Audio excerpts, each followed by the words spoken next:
Ilmishes du'e akka du'aa ga'e isheenis humna isaan du'aa kaate waa'iniin dhumnaan dookimas dhiphate ilma isheetti himte ruusaa guutte ilmishes du'e akka du'aa ga'e isheenis humna isaan du'aa kaate. Akka ijoollee hin deebitan taanaan warri gurguddaani. Akka ijoollee hin deebitan taanaan warri gurguddaani. Mootummaa Waaqayyoo kan ijjiin argine hin argitani. Mootummaa Waaqayyoo kan ijjiin argine hin argitani. Akka ijoollee hin deebitan taanaan warri gurguddaani. Hin deebitan taanaan warri gurguddaani. Mootummaa Waaqayyoo kan ijjiin argine hin argitani.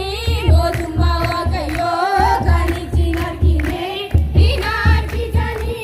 Akka ijoollee hin deebitan taanaan warri gurguddaani. Akka ijoollee hin deebitan taanaan warri gurguddaani. Mootummaa Waaqayyoo kan ijjiin argine hin argitani.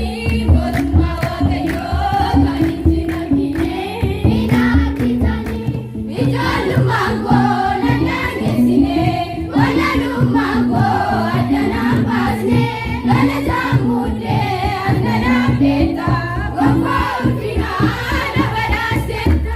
Ijoollummaan koo nan naangeessine walaalummaan koo addanaan baasne galataan muuddee asnanaaf deetta gonfoo ulfinaa na badhaaseetta.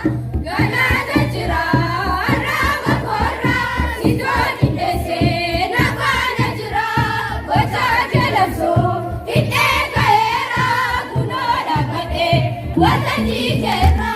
Ijoollummaan koo nan naangeessine walaalummaan koo addanaan baasne galataan muuddee asnanaaf deetta gonfoo ulfinaa na badhaaseetta.